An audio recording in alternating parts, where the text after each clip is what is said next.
We've talked about a few reasons why you should start fishing. We talked about 5 things you need to do before you start fishing. We went over how to throw a spinning reel. Now, guys, I'm going to show y'all how to buy tackle.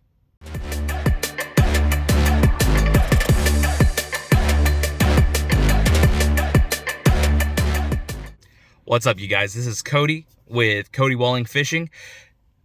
A tackle shop can be an intimidating place when you're a new guy, you don't know anything, and you have to go in and try and find the things that you need in order to start fishing. I want to help with that because I was once that guy walking into a tackle shop, buying the wrong things, looking at the wrong things, and it was really embarrassing. But more so, I wasted a whole lot of money because I didn't know what I was doing and I didn't necessarily know the questions to ask. So in this video, my goal is to walk you guys through how to approach a tackle shop. I'm going to bring you to my home tackle shop, Lakeland Fishing Outfitters, and we're going to go through from a first-person perspective, and I'm going to walk you guys through your first time in a tackle shop. And my hope is that it makes it a little bit easier for you to take that next step and graduate from, hey, I might want to start fishing, to, all right, let's go get a rod, reel, some line, and some lures and get out on the water. So before we start that section of the video, I ask you guys, please like, comment, subscribe, hit the bell for notifications if you would. That really helps to grow this channel, boost the algorithm on this one, so we can teach more people how to fish together.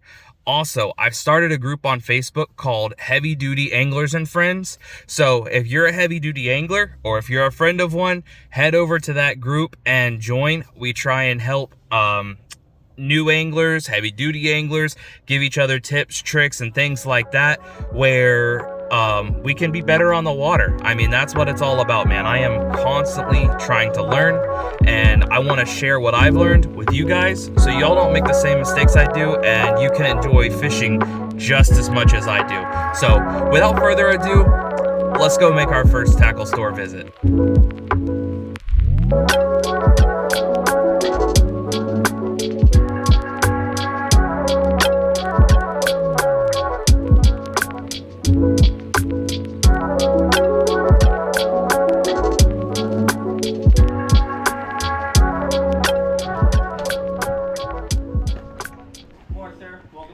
Fishing Outfitters. Hi, how's it going? Good. How can I help you today? So, I'm new to fishing, and by new, I've never fished in my life. What I really want to accomplish is find a rod and reel to kind of get out on the water. Absolutely. Let me show you over to our combos. Okay. That's a lot of options. Yeah, so over here we actually have our combo rack. Between all of our racks, we have everything from freshwater, saltwater. Over there, we're going to have our local rods, like our Bull Bays and our 13s, and our Fitzgerald rods. Something to just get you started and all around would probably be the Symmetry rod from Shimano. Okay. So what kind of fish can I catch with a rod like this? As far as that one's going to get you started on everything freshwater, as far as like crappie, bass, bluegills, shell crackers, anything between that. As far as saltwater, it's going to be entry level for like your sheepheads, snook, trout, depending on which line you want to put on there, whether it's fluorocarbon, braid, or mono, depending on what you're doing with it. Anything between like maybe 8 to 15 pound braid to some 8 to 10 pound leader would be good on that for your beginner level freshwater. Okay, so just getting started in fishing, I think I want to target maybe bluegill, crappie, or bass, and because of the size of this rod, that's what makes it good. Like, I don't want anything really big like these rods here. No, sir. So in this rod, the action of it is actually going to be your power light. So it's just going to be right around that action to be perfect. It's not going to be too heavy for your crappies. It's not going to be way too light for your bass. It's going to be right in that middle zone where you're going to be able to have some great action in it and still have some wonderful sensitivity whenever you are going to run that fresh bait. Okay, that sounds like a great option, and it accomplishes what we're looking for. So I guess the next question, it doesn't have any line on here, so we're gonna probably need some fishing line, right? Yes, sir. So right over here, we have all of our braid to our fluoro. So what's the difference between braid and you said fluoro? So the difference between braid and fluoro is one is going to be actually a lot thicker than the other. Okay. What is braid the thicker one or? Fluorocarbon is actually going to be the thicker one. So between the two, this one's actually going to be 10-pound braid and 10-pound fluorocarbon, and one is going to be thicker. But as far as tensile strength, they're both going to be the same. Okay. So whenever we're going down to like the spool, your spool is going to be able to fit a lot more of the braid than it is going to be the fluorocarbon. Okay. So technically what you're going to want to do is just have your main line of your braid to go to your fluorocarbon. So that way you're able to fit just a lot more line on your spool than you are fluorocarbon. Okay, that sounds good. Now, what kind of size do we want? Like I hear guys talking about like 80-pound and things like that when I'm on the internet. Do I need that So for just the rod we're getting? Just a great general rule, anything from like anything all the way up to 12 pounds is great for your freshwater stuff, all the way up to like specific techniques. Other than that, whenever you get to like heavy flipping, frogging, that's when you're gonna really want to bump it up to anything like over 40 pounds on your freshwater. Okay. As far as like fluorocarbon, because it is a lot thicker, once you get up to your 20 pounds, 30 pounds, it does get really thick on the thickness. So then you really have to consider what pounds you're going to be putting and what size spool you're going to have. Okay. Awesome. So what weight would you recommend for the rod we're getting? For the rod we're getting and the size, it does recommend anything between your 6 to 12 pound line. I would recommend maybe a 10-pound braid to like a 8 or 6 pound fluorocarbon leader. Okay. That sounds awesome. And I can catch both bass and panfish on that? Absolutely. Okay. Awesome. So we'll go with your recommendation on that.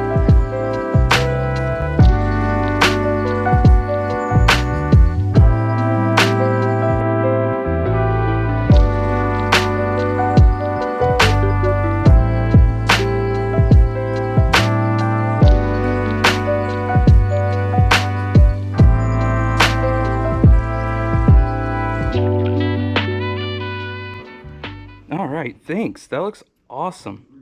So, do I want to fish this straight braid to? No, you don't. So water? in the video where we were talking about is we wanted to go to maybe a 8 or 6 pound leader on that.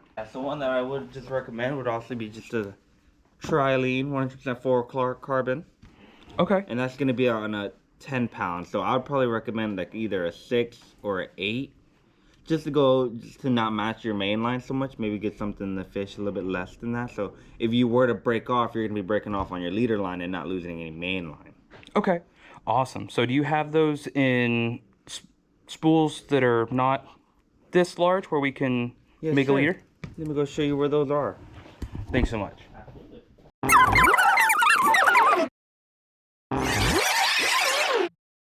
Like the Vanish, everything from 2 all the way down to your 14s. I recommend just like 8. Okay. You recommend 8 for bass and crappie leader for what we're doing? Just a beginner. For your easier techniques, absolutely. Whenever you get some more technique specific stuff like Texas rig and whatnot, that's when you're definitely gonna want to probably bump that up just a little bit more. But as far as like panfish, crappie, 8 is definitely gonna get you started. Okay, awesome. So I guess all I need now is maybe some hooks and lures and things. So coming over here, BKK does a really good job at showing us the differences in the different type of hooks. So between your EWG, your normal Texas rig hooks, and your straight shank, it's just gonna really depend on what type of soft plastics you're throwing. So between your Carolina rig, Texas rig, and different techniques like that, those two are gonna be probably your main types of hooks. The only other ones like your heavy flipping, whenever you do get into your punching and flipping. A lot of people like their more finesse techniques, so they're going to like their Nico drop shots or just nose hooking things with a regular drop shot hook. As far as like your paddle tails, things that are swimming, you can go to like something called a Permo screw lock hook, which is just the EWG hook with the screw lock on it. Okay. So what's probably the most entry-friendly bass lure that we can... The most entry-level bass lure we could probably go with is probably just like a Texas rig Cinco, Texas rig ribbon tail. The most popular ones people usually go up with is like green and green pumpkin, red flake, speed vibe, things like that would do the job for us. Okay, so what hook would be, what hook with- would I want to fish those types of lures? So with something like that, we're definitely gonna want to go with the straight shank worm. Okay. We have our Oh, okay, cool weights. Yeah, we'll definitely want to get it down into the water. Yeah, so between your weights, really depending on the current and how deep you're wanting to go, recommended for anything between under like 10 feet of water, you could definitely stay under your 1 ounce. Okay. Once you go start to pass your 1 ounce, you're starting to get into your punching and flipping technique. Okay. Just for what we're doing today, sticking with the worm, we'll just go with the 1/4 ounce worm weight. Okay. Is that a good versatile option for me as a beginner? Yes, sir. Good when you're ready. Yes, sir. So with the Texas rig, we're able to actually go into the grass, swim it through cover. When we Texas pose that hook on the worm, it actually is gonna act like a weed guard Okay. for us to go through the grass. All right, so 1/4. All right, so we have hooks and weights. And then as far as like the smaller crappie panfish, Okay. I highly recommend just like a kit. The Okay. kit's gonna get you your hooks, your swivels, and your bobbers that you're gonna need to get started. Okay. Yeah, that looks like it has everything I need.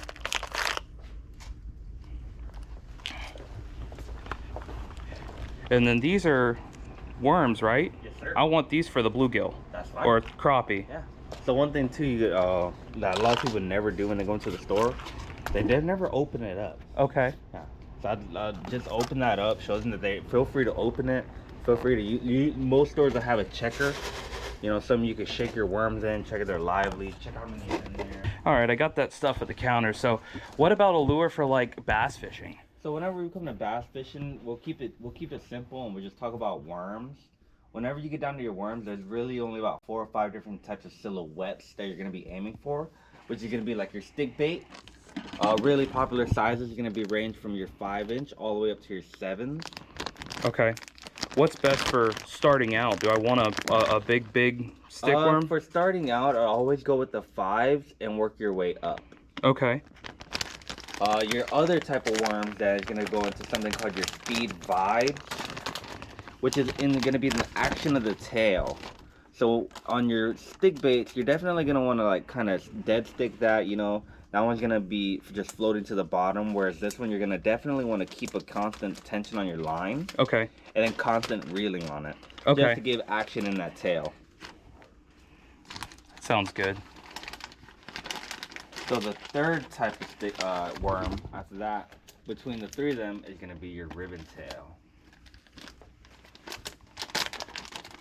Ribbon tail is going to have a little bit of a different action in it. Okay. How would I fish this one? You said one is moving and one you kind of just let it lie. So between the stick bait and your speed vibes and your ribbon tails, on your ribbon tails and your vibe side is definitely going to be on your moving baits. Okay. You definitely want to give that tail some action by turning the handle. Okay. And like I said, keeping the line tight, you're gonna be able to fish it through some grass. When you Texas pose it, your hook's gonna be not exposed. It's gonna be into the plastic body of the worm. Okay. That sounds awesome. And So- things like that just allow you to swim through cover. I mean, when you're bank fishing from the shallow and there's just trees and grass there, it really allows you to just get that lure back to you with no grass. Okay. So with fishing these the way you said Texas style, I won't have to worry about any grass or anything getting on my hook. No, sir. Okay, awesome. So we'll try the speed worm you said, and then you said these ribbon tails, And then the stick bait. and then you said we want a 5-inch stick bait. Yes, sir. Okay. All right. So we've got our 5-inch stick bait, we've got a ribbon tail, and we've got a speed vibe. So with these 3, I should be covered as far as bass fishing. Yes, sir. And those Okay. are 3 of my favorite colors right there. Black and blue tail. Okay. Before we do any more damage, I think I need to run away. Yes, sir. It adds up quickly in here.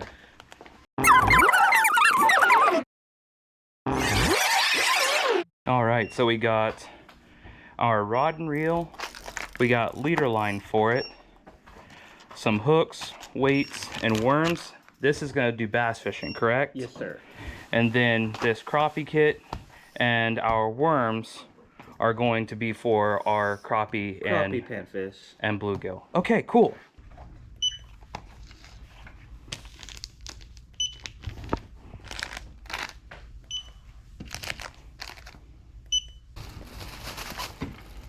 and your combo's ready to go. All right, thanks so much. I'm gonna go try and catch some fish. No worries, sir. Save some fish for the rest of us. Will do. Or maybe not. We did it, guys. Our first tackle shop visit. So I hope you guys see that tackle shops are not that difficult to approach, and there are great people inside of them that want to help you get started and help get you on fish.